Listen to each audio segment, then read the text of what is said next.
Shalom, salam sejahtera. Semoga kasih karunia dan damai sejahtera dari Allah Bapa kita dan dari Tuhan Yesus Kristus menyertai kita semua. Kembali bersama dengan saya, Kohelet Indonesia, kita akan memulai Bible Study kita dengan judul Ujian Santapan Raja.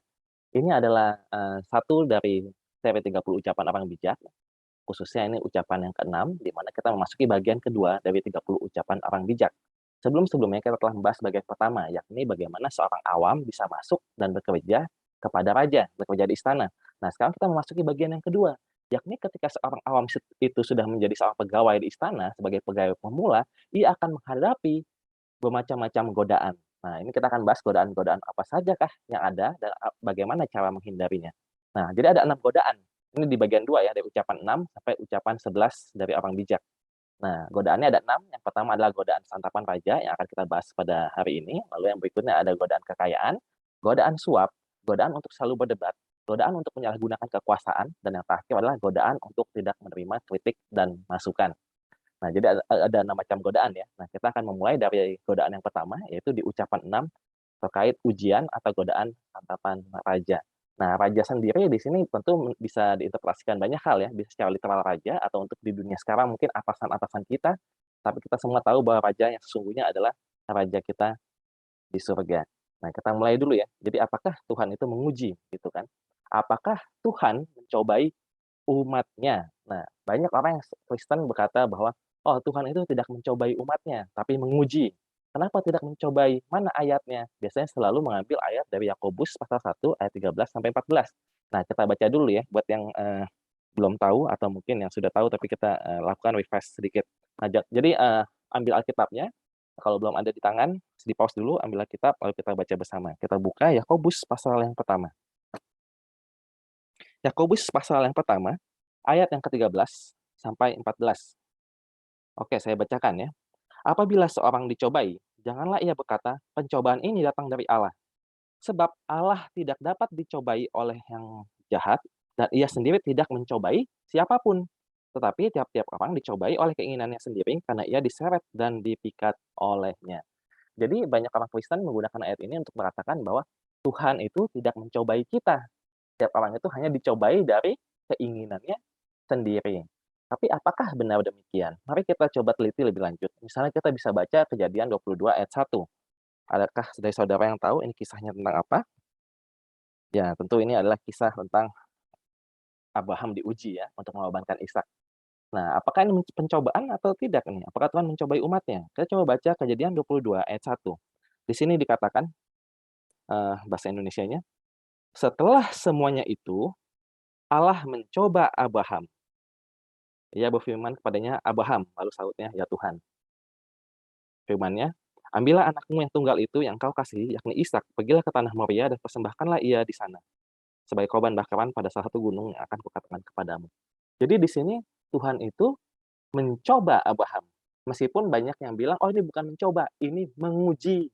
Jadi diubah gitu katanya. Tapi sebenarnya dalam bahasa aslinya, mencoba ataupun menguji sebenarnya sama saja, dia tergantung konteks.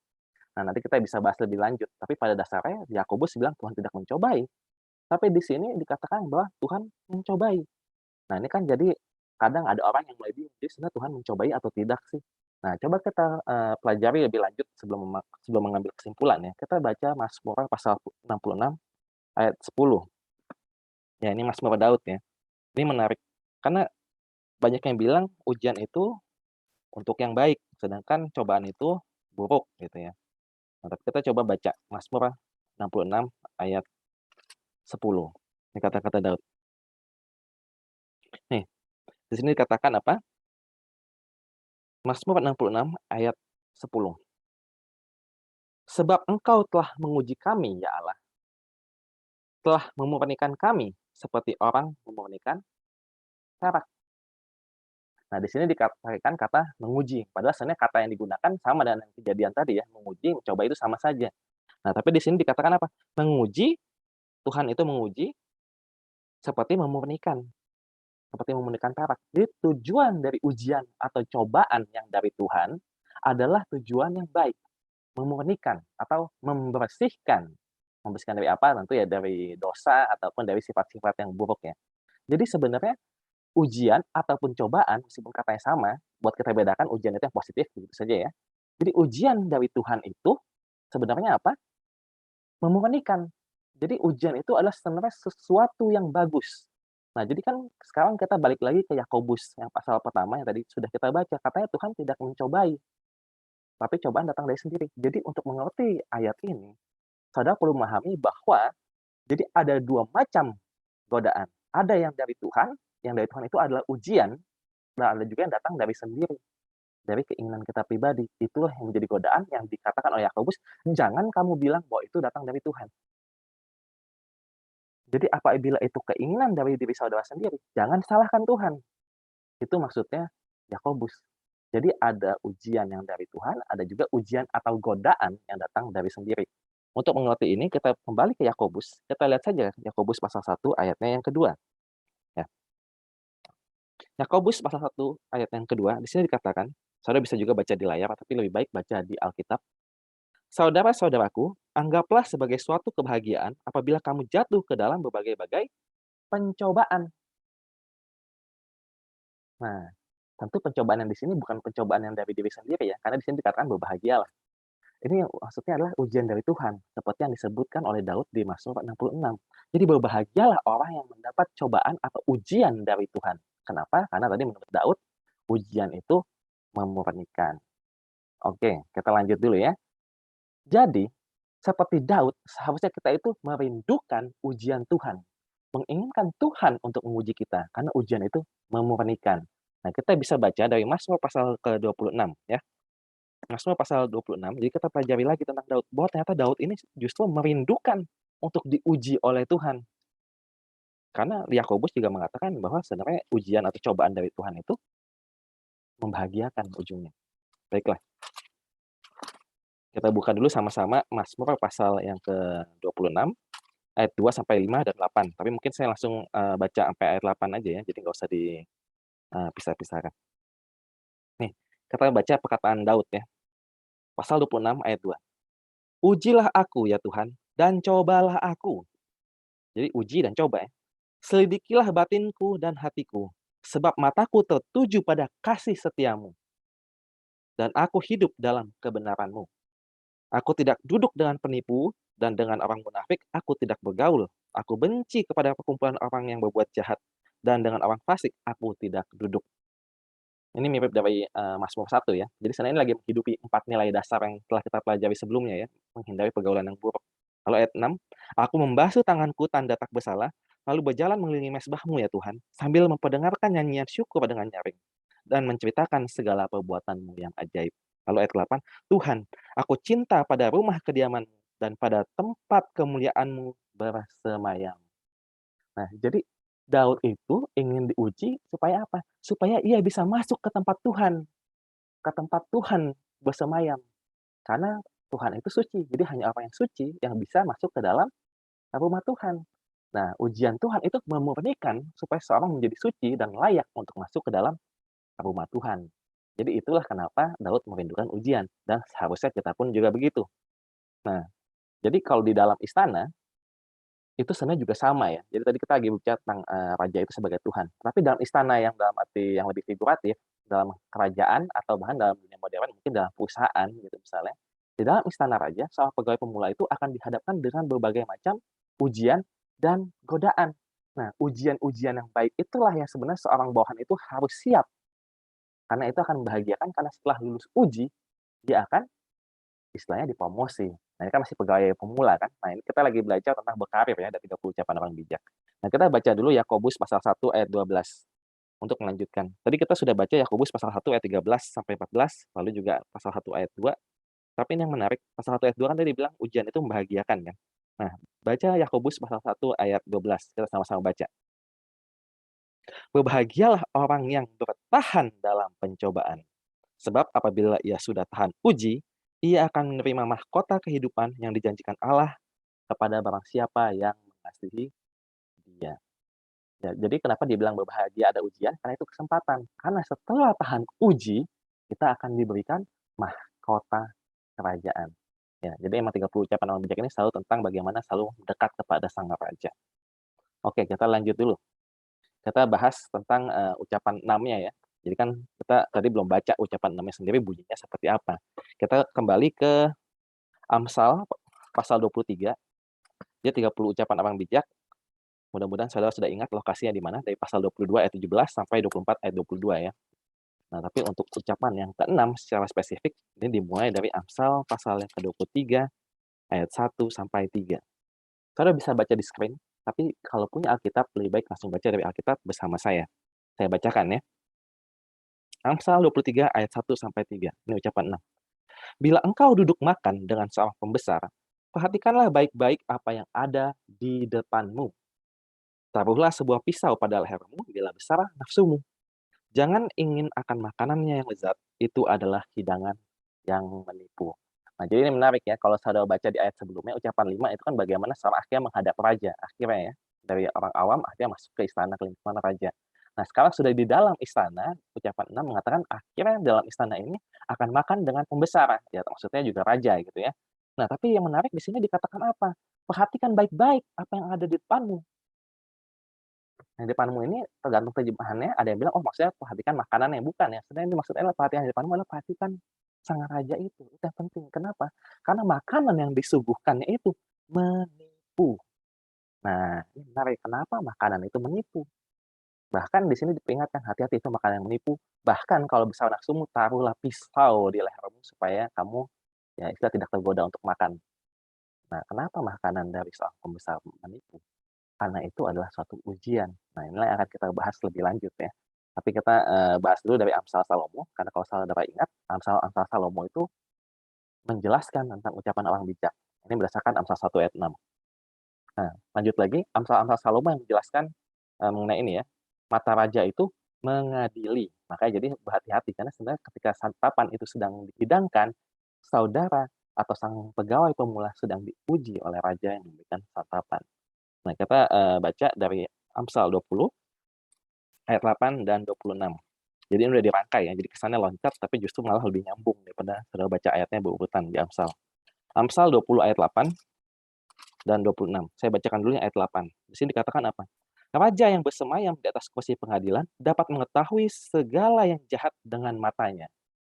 Ya, jadi memperhatikan sang raja ini. Mulai ayat 26 ya.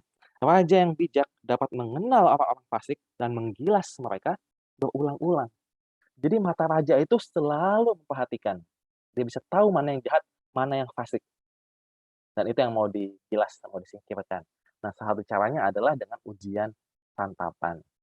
Nah, seperti apa itu bentuknya? Kita coba lihat dari contoh ini ya. Ujian santapan raja. Nah, jadi seorang pemimpin itu selalu menguji anak buahnya dengan menyajikan kemewahan dan memperhatikan reaksi anak buah tersebut. Nah, tentu nanti saya ceritakan kasus modernnya, tapi kita lihat dulu ya, contoh dari Alkitab ya. Misalnya kita baca Daniel pasal yang ke-1. Jadi ini ceritanya adalah tentang seorang 4 anak muda Yahudi yang istilahnya dibuang ke Babylon. Yang maksudnya dibuang ke Babylon banyak, tapi ini cerita tentang 4 anak Yahudi, bangsawan yang istilahnya, berhasil di istana raja Babylon. Jadi mereka dipisahkan untuk dididik menjadi pegawai-pegawai di Babylon ya. Nah, tapi begitu mereka dipisahkan, ini, kita baca dari ayat 5 ya, di sini dijelaskan. Dan raja menetapkan bagi mereka, jadi anak orang-orang muda bangsawan, bukan cuma dari Israel atau Yehuda, tapi dari semua sebenarnya, dari semua bangsa yang telah dijajah. Dan raja menetapkan bagi mereka, eee, pelaburan setiap hari 2 santapan raja dari anggur yang biasa diminumnya. Mereka harus dididik selama 3 tahun, dan sesudah itu mereka bekerja pada raja. Di antara mereka itu ada juga beberapa orang Yehuda, yakni Daniel, Hananya, Misael, dan Azaria. Pemimpin pegawai istana itu memberi nama lain kepada mereka. Daniel dinamainya Belteshazzar, Hananya dinamainya Sadrak, Misael namanya Mesah, dan Azaria dinamainya Abednego. Nah, ayat 8 yang penting. Daniel berketetapan untuk tidak menajiskan dirinya dengan santapan raja dan dengan anggur yang biasa diminum raja. Dimintanyalah kepada pemimpin pegawai istana itu supaya ia tak usah menajiskan dirinya. Jadi menarik ya. Jadi sang raja itu menyediakan makanan mewah, minuman mewah, santapan, hidangan yang luar biasa kepada para para para anak muda ini. Tapi di sini Daniel bilang apa? Daniel itu menolak santapan raja tersebut, ya. Luar biasa ya. Karena dikatakan apa? Ia tidak mau menajiskan dirinya. Ini bukan masalah halal haram doang ya, karena di sini ngomong tentang, minum anggur juga. Ini karena itu anggur sebenarnya halal, dia tidak ada hubungan sama halal haram sebenarnya. Nah, di sini dikatakan apa? Yang menarik ayat 9 Saudara baca, "Maka Allah mengaruniakan kepada Daniel kasih dan sayang dari pemimpin pegawai istana itu." Berarti sang pegawai istana itu justru salut kepada Daniel atas pilihannya ini untuk menolak santapan raja. Ya, salut dia. Karena dia bisa melihat, oh ternyata Daniel ini mengerti bahwa sedang diuji. Cuma masalahnya adalah sang, pegawai ini, pemimpin pegawai istana itu tidak bisa langsung serta-merta mengikuti kemauan Daniel ya. Tapi intinya Daniel bilang, "Nggak apa-apa, coba dulu, ujilah." Nah kan, jadi minta diuji gitu. Berikan 10 hari dan lihat hasilnya seperti apa. Dan ternyata setelah 10 hari, Daniel dan teman-temannya menjadi lebih pintar daripada orang-orang lain. Nah, jadi sebenarnya adalah melihat santapan raja itu sebagai suatu ujian yang harus apa, hati-hati. Nah, pertanyaannya begini, kita jadi ke kasus modern, kenapa seorang raja menguji anak buahnya dengan santapan atau hidangan yang mewah? Nah, ini hidangan atau santapan itu mungkin zaman dulu ya, kalau zaman sekarang bukan cuma hidangan atau santapan, biasanya lebih bentuknya pesta atau bahkan benefit-benefit yang luar biasa kepada sang anak buah yang baru masuk ke dalam perusahaan. Karena tujuan utama itu sebenarnya ada 2. Yang pertama adalah seorang atasan itu memberikan acara yang besar untuk menyambut, pegawai baru karena ingin menunjukkan bahwa, "Nih, sebenarnya perusahaan kita ini bonafit, perusahaan kita ini perusahaan besar, perusahaan yang bagus. Nah, kamu bisa makan, minum, bisa dipenuhi kebutuhannya." Jadi betul-betul dengan sangat mewah. Tujuannya apa? Supaya mereka sadar bahwa kalau kamu, hai pegawai pemula, setia kepadaku, sang pemimpin perusahaan, kamu akan bisa merasakan kemewahan ini setiap hari, bukan cuma hari-hari tertentu saja.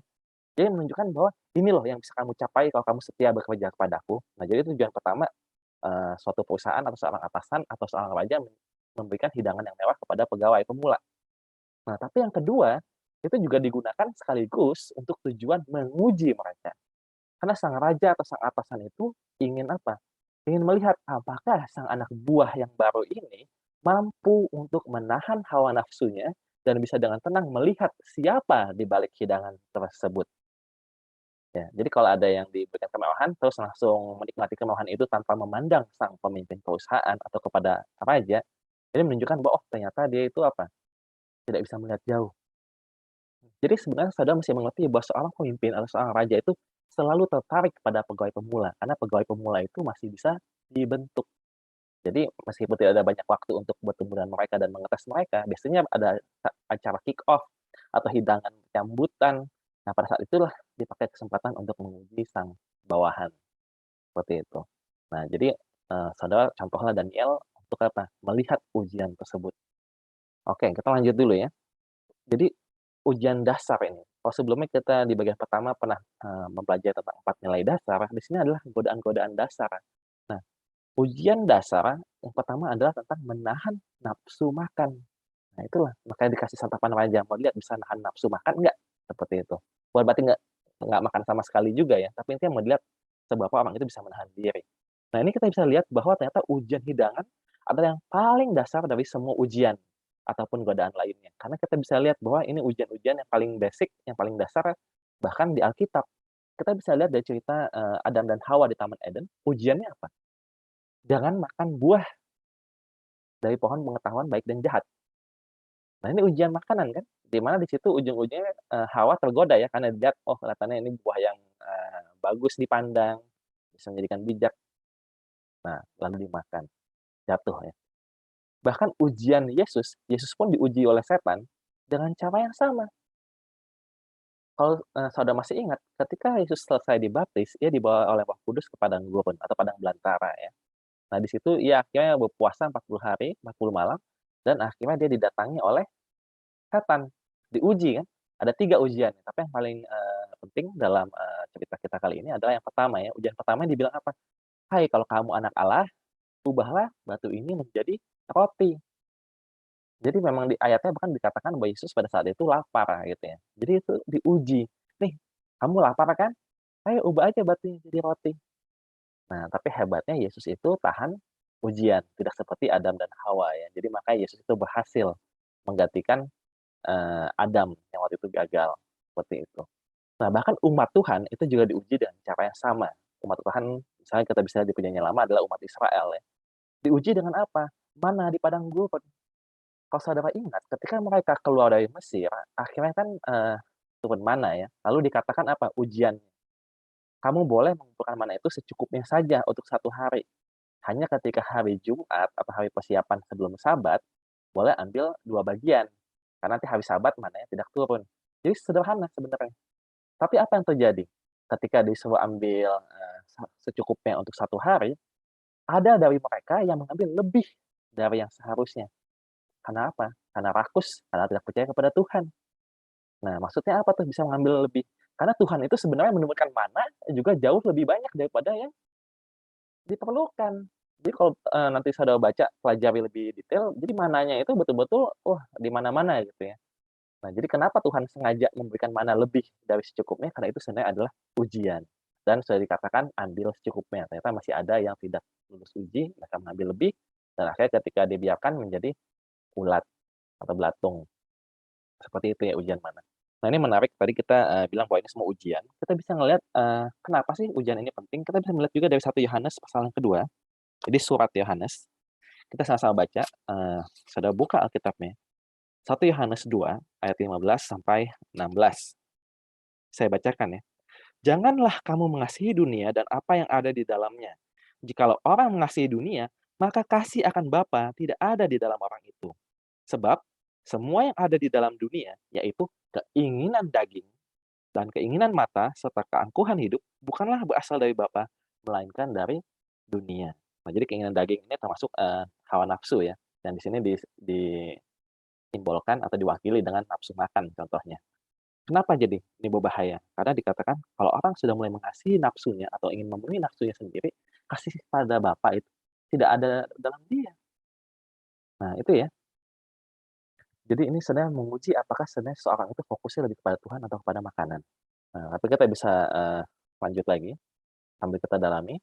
Tadi kita balik lagi ke kasus mana. Nah, jadi sebenarnya bukan cuma mana yang disediakan, tapi juga apa, ada burung puyuh ya. Nah, ini ujian lagi yang lain, berbeda dengan ujian mana, tapi sebenarnya mirip-mirip. Kita baca kisahnya di Bilangan pasal 11 ayat 4. Jadi, ketika, orang Israel ada di padang gurun, ujiannya itu, bukan cuma mana, ada banyak, tapi maksudnya terkait makanan, ada mana, ada juga burung puyuh ya. Kita buka, eee, dalam kitab Bilangan, pasal yang ke-11. Ini ceritanya di pasal 11. Lalu pasal 12 sebenarnya juga, tapi kita baca dari pasal 11 aja. Bilangan pasalnya yang ke-11. Kita baca ayat 4. Nah, ini menarik. Di sini kata, "Orang-orang bajingan yang ada di antara mereka kemasukan nafsu rakus." Dan orang Israel pun menangislah pula serta berkata, "Siapakah yang akan memberi kita makan daging?" Jadi mereka tuh intinya nanti kalau saudara baca lebih lengkap, mereka tuh udah males makan mana doang, mereka tuh kangen makan daging. Dulu di Mesir mereka banyak makan daging, jadi akhirnya mereka bersungut-sungut, "Ah, kami juga mau minta daging, kami mau makan daging." Kira-kira seperti itu ya. Dan bersungut-sungut menyalahkan Musa dan menyalahkan Tuhan. Istilah seolah lebih baik kita mati aja gitu kan. Nah, kita baca, respon Tuhan ya, tanggapan Tuhan, ini yang menarik. Bilangan 11 ayat 18 sampai 20. Jadi intinya, dari ayat yang kita nggak baca, intinya akhirnya Tuhan bilang, "Ya udah akan saya berikan," gitu kan, dikasih burung puyuh nanti. Nah, tapi kita baca ayat 18 sampai 20. "Tetapi kepada bangsa itu haruslah kau katakan, kuduskanlah dirimu untuk besok, maka kamu akan makan daging. Sebab kamu telah menangis di hadapan Tuhan dan berkata, 'Siapakah yang akan memberi kami makan daging?' Begitu baik keadaan kita di Mesir, bukan? Tuhan akan memberi kamu daging untuk dimakan." Ayat 19, "Bukan hanya 1 hari kamu akan memakannya, bukan 2 hari, bukan 5 hari, bukan 10 hari, bukan 20 hari, tetapi genap sebulan lamanya, sampai keluar dari dalam hidungmu, dan sampai kamu muak, karena kamu telah menolak Tuhan yang ada di tengah-tengah kamu, dan menangis di hadapannya dengan berkata, 'Untuk apakah kita keluar dari Mesir?'" Jadi di sini apa yang dipermasalahkan oleh Tuhan? Yang dipermasalahkan oleh Tuhan atau kesalahan bangsa Israel adalah karena mereka lebih mempedulikan nafsunya, sehingga di sini dikatakan apa? Mereka telah menolak Tuhan. Nah, inilah kenapa Tuhan itu marah. Karena mereka menolak Tuhan. Karena mereka tidak ingat lagi bahwa selama ini Tuhan itu yang telah membimbing mereka, baik dari Mesir, bahkan hingga keluar dari Mesir. Bukankah Tuhan yang telah mendatangkan sekutulah, yang telah membuka laut, membelahnya menjadi dua, dan ada tiang awan, tiang api. ada mana. Jadi Tuhan itu sudah memberikan banyak mukjizat yang luar biasa, menunjukkan bahwa dirinya adalah Tuhan yang penyayang. Tetapi bangsa Israel istilahnya menolak Tuhan, "Ah, saya mendingan balik ke Mesir, makan daging." Luar biasa ya, karena mereka ternyata lebih melihat kepada nafsunya, tapi tidak melihat kepada Sang Pemberi berkat. Nah, kita lanjut lagi, tadi kan studi kasus yang lumayan detail. Nah, kita mau lihat kebalikannya ya, melihat kepada sumber kehidupan. Nah, ini adalah kisah dari Petrus. Kalau bangsa Israel kan tidak melihat kepada sumbernya tadi. Kita baca ceritanya, ini adalah, mukjizat menangkap ikan ya. Ini ada di Lukas pasal 5 ayat 4 sampai 11. Kita buka Alkitab kita, eh, saya baca dari ayat 4 sampai 11 karena biar ceritanya lebih detail ya. Kita buka, dan baca sama-sama. Lukas 5 ayat 4 sampai 11.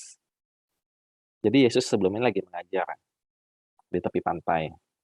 Lalu setelah selesai berbicara, ia berkata kepada Simon, "Bertolaklah ke tempat yang dalam dan tebarkanlah jalamu untuk menangkap ikan." Simon menjawab, "Guru, telah sepanjang malam kami bekerja keras dan kami tidak menangkap apa-apa. Tetapi karena engkau menyuruhnya, aku akan menebarkan jala juga." Dan setelah mereka melakukannya, mereka menangkap sejumlah besar ikan sehingga jala mereka mulai koyak. Lalu mereka memberi isyarat kepada teman-temannya di perahu yang lain supaya mereka datang membantunya. Dan mereka itu datang. Lalu mereka bersama-sama mengisi kedua perahu itu dengan ikan hingga hampir tenggelam. Ketika Simon Petrus melihat hal itu, ia pun tersungkur di depan Yesus dan berkata, "Tuhan, pergilah daripadaku karena aku ini seorang berdosa."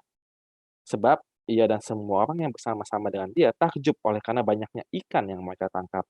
Demikian juga Yakobus dan Yohanes, anak-anak Zebedeus, yang menjadi teman Simon. Kata Yesus kepada Simon, "Jangan takut, mulai dari sekarang engkau akan menjala manusia." Dan sesudah mereka menghela perahu-perahunya ke darat, mereka pun meninggalkan segala sesuatu, lalu mengikut Yesus. Ini cerita yang mungkin sudah sering kita dengar, tapi kalau kita teliti dan cerna lebih dalam, ini cerita yang sangat luar biasa. Jadi Petrus itu sudah mencoba menangkap ikan, tapi nggak dapat-dapat.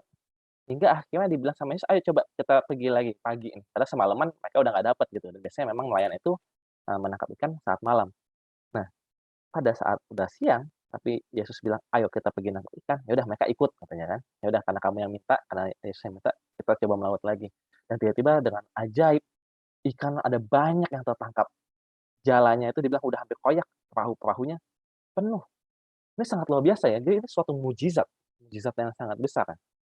Bahkan dibilang pahunya hampir tenggelam, berarti ikannya itu sangat-sangat banyak.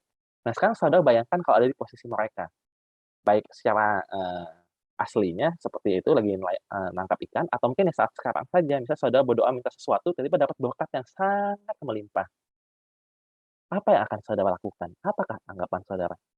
Kebanyakan orang ketika mendapatkan berkat Tuhan yang bahkan mukjizat, kebanyakan akan bersukacita, "Puji Tuhan, luar biasa." Ya itu bagus juga ya memuji Tuhan ya.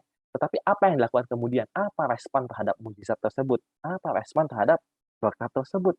Kebanyakan orang adalah, "Oh ya Tuhan luar biasa." Lalu akhirnya apa? "Terima kasih ya untuk uangnya, saya mau investasi lagi." Bisa saja kan Petrus seperti itu kan? Karena kalau kapal, apalagi kalau 2 kapal penuh sekali, itu mungkin bisa jadi kalau dalam mata uang sekarang mungkin bisa berapa ratus juta rupiah. Oh mungkin duitnya saya bisa jual ikan, lalu duitnya saya pakai untuk beli kapal baru. Untuk mempekerjakan pegawai-pegawai, supaya bisnis semakin besar, bisa seperti itu ya. "Terima kasih Tuhan, saya akan memperbesar bisnis saya." Kebanyakan orang itu seperti itu. Tapi berbeda dengan Petrus. Apa tanggapan Petrus? Bukannya dia memuji Tuhan luar biasa, tapi dia bilang apa? "Aku ini orang berdosa, menjauhlah daripadaku." Dia harus sadar bahwa Yesus ini suci, orang yang luar biasa gitu ya. Dia tahu ini betul-betul mukjizat. Jadi responnya justru, "Aku orang berdosa." Nah, lalu Yesus bilang kan, "Ikut aku," gitu kan, akan jadi penjala manusia. Nah, ini yang menarik. Jadi kalau orang lain mungkin akan segera balik, kapalnya menepi, segera langsung jual ikannya. Tapi apa yang dilakukan oleh Petrus? Coba dibaca di ayat 11 tadi kan. Dan sesudah mereka menghela perahu-perahu ke darat, mereka meninggalkan segala sesuatu lalu mengikut Yesus. Jadi bukannya menjual ikannya dulu atau apa, tapi mereka langsung tinggalkan semua itu dan mengikut Yesus. Kenapa? Pertanyaannya, kenapa? Ya memang karena Yesus minta juga. Tapi yang lebih dalam dari itu, adalah karena mereka melihat sesuatu yang luar biasa. Bahwa yang mereka lihat itu bukan kepada tangkapan ikan yang sangat banyak itu, kepada berkatnya, tapi mereka melihat kepada sumber berkat tersebut, kepada sumber kehidupan. Kalau saya di sini, saya lanjut, nangkep ikan, ya bagus, udah dapet ikan sangat banyak. Tapi kalau saya ikut Yesus yang adalah sumber kehidupan, tentu saya tidak akan pernah kekurangan dalam hidup saya. Nah, itulah orang yang memiliki, mata yang bisa memandang jauh ke depan ya. Jadi tidak dibutakan oleh hal-hal yang duniawi dan sementara seperti santapan raja. Yang ia pandang adalah sang raja itu sendiri, bukan hidangan. Nah, itulah kenapa ketika Petrus akhirnya mengikut, Yesus dan ketika Yesus itu sudah, intinya naik ke surga, akhirnya Petruslah yang menjadi pemimpin gereja di dunia. Karena dia adalah yang telah terbukti bahkan dari awal sebagai pegawai pemula, dia sudah melihat jauh ke depan. Dia memandang kepada Yesus dan bukan kepada berkat duniawi. Ia tidak dibutakan oleh hidangan-hidangan dunia. Nah, jadi kita tutup dengan Amsal Salomo, Amsal Salomo 6, yang maksudnya adalah, eee, Amsal-amsal Salomo yang menjelaskan ucapan 6. Ini ada dari Amsal 16 ayat 3 dan 9. Oke, kita buka ya bersama-sama. Amsal pasal 16 ayat 3. Serahkanlah perbuatanmu kepada Tuhan, maka terlaksanalah segala rencanamu. Kalau ayat 9, hati manusia memikirkan jalannya, tetapi Tuhanlah yang menentukan arah langkahnya. Jadi, biarkanlah Tuhan yang menentukan arah langkah kita, janganlah kita yang memandang berkat itu atau memandang santapan dan akhirnya maunya jalan sendiri saja pada hidangan itu. Tapi serahkan kepada Tuhan, maka kita akan terberkati. Nah, itu saja yang bisa saya sampaikan untuk ucapan 6. Selebihnya ini hanya lampiran AAS 6, Amsal-amsal Salomo 6 yang dirangkai untuk menjelaskan ucapan 6. Saudara bisa pause, bisa baca sendiri di kolom kiri ayat-ayatnya. Oke, jadi itu saja yang bisa saya sampaikan. Sampai jumpa di pertemuan berikutnya. Kita akan membahas godaan yang kedua, yaitu adalah godaan kekayaan, ucapan 7. Tuhan memberkati.